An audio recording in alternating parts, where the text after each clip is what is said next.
तो यहाँ पर है वेग, वेलोसिटी, है ना। होती क्या है, सूत्र से ही चालू करना है, परिभाषा से नहीं चालू करना है।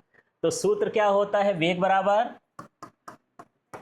विस्थापन और बटे में क्या हो गया, समय। अब मैं इस बार सूत्र परिभाषा नहीं बोलूंगा, जहां हाथ रखूंगा वहां आपको बोलना है। इसको बोलो एकांक समय में वस्तु का विस्थापन, वेग कहलाता है। इसको दर भी बोल देते हैं, विस्थापन के परिवर्तन की दर को हम क्या बोलते हैं, वेग, या स्थिति परिवर्तन को। पर आप उसको छोड़ो, ये सरल रहेगा। क्या बोलोगे, एकांक समय में वस्तु के विस्थापन को वेग कहते हैं। सरल हो गया ना।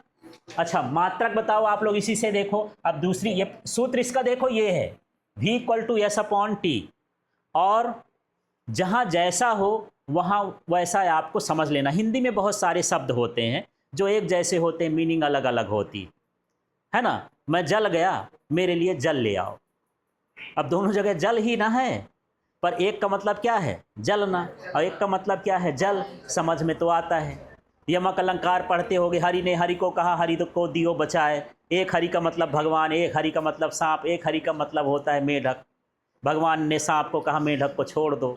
तो हरि हरि का मतलब वही, ठीक है। और अच्छे से जो शब्द सिखाते हैं आप लोग को हिंदी वाले, क्या, कनक कनक तय सौगुनी, मादकता अधिकाय, यही खाए बौराए नर, वही पाए बौराए। ठीक है। तो इस तरह से इसमें हिंदी में जो अलग अलग शब्द आते हैं उनका मतलब अलग अलग होता है। ऐसे यहाँ भी मैं भी देख रहा हूँ, चाल में भी देख रहा था। तो यहाँ हम वेग में पढ़ रहे हैं तो वेग समझेंगे, चाल में पढ़ेंगे तो क्या समझ लेंगे, चाल। समझ में आ गया। तो दोनों का सूत्र कैसा होता है, एक जैसे। मात्रक ये कैसा आया होगा, कोई बता सकता है, बताओ भला, ये मात्रक कैसे आया। विस्थापन का मात्रक मीटर और समय का मात्रक सेकेंड, है ना, इजी। इसके बाद मैं यहां पर बात करता हूं इसका डीएफ, डायमेंशनल फार्मूला। ये कैसे आया होगा, विस्थापन का एल और समय का टी, बटे में टी है ऊपर ले जाओगे, बदलेगा वो भी, माइनस हो गया। ठीक है। अब मुझे ये बताओ, विस्थापन कैसी राशि होती है, सदिश की अदिश, सदिश। तो वेग भी क्या हो जाएगा, सदिश। ये कैसी राशि हो गई, सदिश। विस्थापन को आपने पढ़ा है कि विस्थापन धनात्मक होता है, ऋणात्मक होता है, शून्य होता है। तो जब वो आया है तो इसको भी अपने हिसाब से बदल देगा, मित्र है ना, संगत का तो असर तो पड़ेगा ही, है ना। तो यहाँ भी ये धनात्मक हो सकता है, पॉजिटिव, निगेटिव और जीरो। इसका मतलब ये है, ये पॉजिटिव इसको पढ़ेंगे, इसको निगेटिव, जीरो। हिंदी में लिख दोगे धनात्मक, ऋणात्मक और शून्य, ये हो सकता है। ठीक है। देखो, वेग का ये भी सूत्र होता है। विस्थापन को हम निकालते हैं अंतिम स्थिति माइनस क्या हो गया, प्रारंभिक स्थिति, x2 माइनस क्या हो गया, x1। किसी के अंतर को हम डेल्टा से डिनोट करते हैं। ये चिन्ह देख रहे हो ना। अभी जो है 10वीं में त्रिभुज के साथ पढ़ लेते थे, त्रिभुज ABC। अब यहां आया तो ये त्रिभुज क्या कहलाने लग गया, डेल्टा। डेल्टा का मतलब है दो राशियों का क्या हो गया, अंतर। डेल्टा का मतलब क्या है, अंतर। ये समय है तो ये समय का अंतर। तो ये सूत्र भी होता है, डेल्टा x माने बटे क्या होता है, डेल्टा t। ये भी सूत्र है। अब मैं पूछूं औसत वेग, है ना, तो इसी में बोल दो भैया, जैसे पिछली बार बोले थे, औसत में क्या बोलोगे, कुल विस्थापन बटे में कुल समय, है ना। परिभाषा बोलना है, कुल विस्थापन और कुल समय के अनुपात को क्या कहते हैं, औसत वेग कहते हैं। अच्छा, वेग की मैं अभी एकांक समय वाली परिभाषा बताया हूं ना, कोई जरूरी नहीं, सिंपल सा पढ़ दो, विस्थापन और समय के अनुपात को वेग कहते हैं। वो भी परिभाषा है, कोई फिक्स परिभाषा नहीं है, आप चाहे जितनी तरीके से उसको बोलना चाहो, आपका नजरिया है कि आप देख कैसे रहे हो उसको। ठीक है, आगे देखें। तात्क्षणिक चाल में जाओगे तो किसी क्षण चाल लिखते थे, वस्तु का किसी क्षण चाल। इसमें क्या लिखोगे, वस्तु का किसी क्षण वेग। वेग आया तो वेग लिख दोगे, क्या कहलाएगा, तात्क्षणिक वेग। इसका भी सूत्र वही होता है जो उसमें था, वहां पर v इक्वल टू क्या हो जाएगा, dx अपॉन dt या ds अपॉन dt। और d का मतलब मैं क्या बताया था, बहुत छोटा। t के साथ लगा माने छोटे समय के लिए, s के साथ लगा है माने कम विस्थापन होगा। ठीक है, इस तरह से। अब आपको यहाँ पर एक चीज़ नई दिख रही होगी, उसको समझते हैं, इसको पुरानी कर डालते हैं यार, है ना। ये शब्द कभी देखे हो, ये लिमिट लिखा है डेल्टा टी, और इस डंडे को क्या बोलते हैं? अच्छा चलो इसको पढ़वाता हूं मैं आपसे, इसको बोलते हैं लिमिट।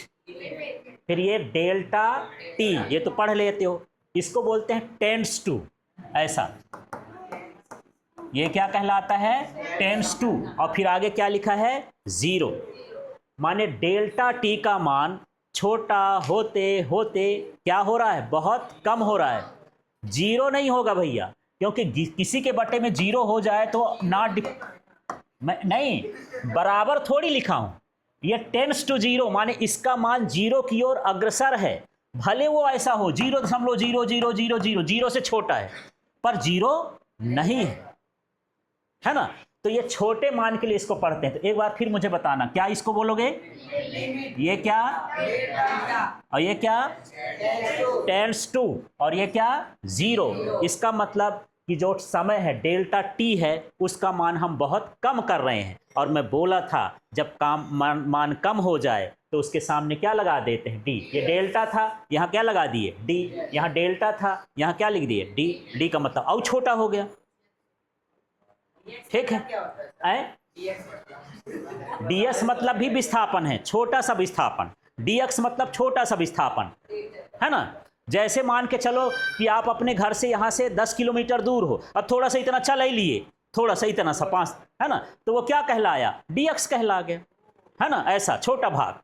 चलिए, क्लियर हो गया। अब मैं यहाँ से एक चीज इसमें नहीं लिखा, इसलिए उसको पूछ लेता हूँ, और थोड़ा ध्यान देना है आप लोग। क्या है? मैं पूछूं कि एक समान वेग क्या होता है भाई? एक समान वेग के बारे में बताओ। तो मैं बोला था कि इसका भी जो है सूत्र से ही परिभाषा बनेगी।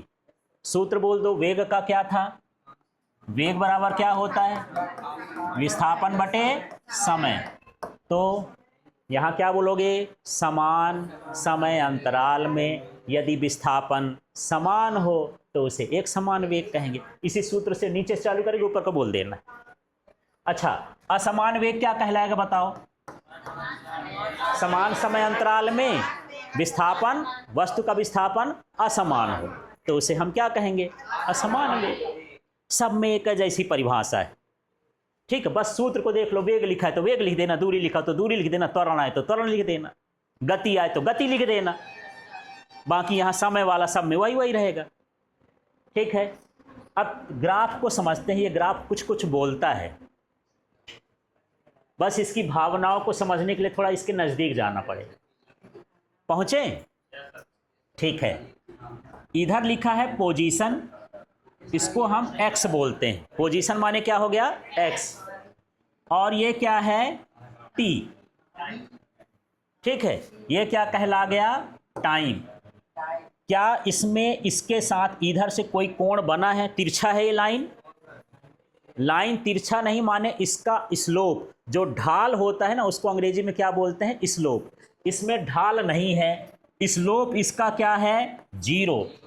जिसका ढाल शून्य हो उसका वेग भी क्या होता है? शून्य। तो यदि आपसे परीक्षा में आए कि एक ऐसा ग्राफ बनाओ, एक्सटी ग्राफ, कौन सा ग्राफ? एक्सटी, जो शून्य वेग को प्रदर्शित करता हो, तो एक डंडा ऐसे, एक डंडा ऐसे, और एक डंडा कहीं से भी इसके समांतर खींच दो, वो किसको बताएगा? शून्य वेग को बताता है। ठीक है, इसमें देखो ये ग्राफ ऊपर जा रहा है, माने वेग कैसा हो रहा है? बढ़ रहा है, तो ये कहलाएगा धनात्मक, पॉजिटिव। ये कौन सा वेग कहलाया? धनात्मक। माने आपने घर से साइकिल या मोटरसाइकिल या कोई चीज़ चलाना चालू किया, जब रोड में पहुंचे तो आपकी स्पीड धीरे धीरे क्या हो गई? बढ़ गई। और जब बढ़ गई तो हम इसको इस तरह से दर्शाएंगे, बढ़ती हुई स्पीड को। ठीक है, अब यहाँ से आप मान लो नानी के घर पहुँच रहे थे, अब घर आने वाला है, तो स्पीड से तो ना भागे जाओगे, अब अपनी स्पीड को क्या करोगे? धीरे धीरे कम करोगे आपकी स्पीड क्या होने लगेगी, घटने लगेगी। जब घटने लगेगी माने ये वेग आपका क्या हो गया, ऋणात्मक। आप बहुत पैसा वाले हो, कमा रहे थे तो आप धनात्मक, अब पैसा घटने लगे तो वो ऋणात्मक। बस यही हाल इसके साथ है, ठीक है। अब ये ऐसा है, ये स्ट्रगल का टाइम है ना, कोई फिक्स नहीं, कभी बढ़ रहा है कभी घट रहा है। तो यहाँ पर वेग में क्या हो रहा है, परिवर्तन हो रहा है, ठीक है। तो इस तरह से ये हमारा पोजीशन टाइम ग्राफ होता है, किसके लिए, वेग के लिए। क्लियर हो गया, ठीक। तो दो चीज़ें इसमें और समझ लेते हैं, दो पॉइंट को। वेग समय ग्राफ की जो प्रवणता होती, प्रवणता माने ढाल, प्रवणता माने क्या समझना है, ढाल। तो मैं यहाँ पर क्या लिखा हूँ थोड़ा सा ध्यान से देना, एक मैं कल भी बताया था और ये अक्सर परीक्षा में भरने के लिए आता है, तो आपका कंफ्यूजन बिल्कुल ना रहेगा। आप इसमें सिर्फ बटा लगा देना, वेग बटे समय क्या होता है, त्वरण। तो वेग बटे समय क्या होगा, त्वरण। तो इसकी प्रवणता किसको व्यक्त करेगी, त्वरण को। अब ऐसा आ जाता है स्थिति समय, दो तरह का आता है इसमें, कभी स्थिति समय लिखा रहेगा और कभी क्या लिखा रहेगा, वेग समय। तो पूछा स्थिति समय ग्राफ की प्रवणता क्या बताता है, तो स्थिति बटे समय, स्थिति माने विस्थापन होता है, विस्थापन बटे समय का सूत्र क्या होता है, वेग। तो ये क्या बताएगा, वेग। कंफ्यूजन तो नहीं होगा, स्थिति रहेगा तो क्या लिखोगे, वेग, और वेग रहेगा तो क्या लिखोगे, त्वरण, ठीक है। और वेग समय ग्राफ का जो क्षेत्रफल होता है किसके बराबर होता है, विस्थापन के। जब हम सूत्रों को निकालेंगे तो वहाँ पर ये भी समझाएंगे, ठीक है। तो ये टॉपिक क्लियर हो गया, ठीक है। कल देखेंगे, एक चीज़ मैं और बता देता हूँ आपको,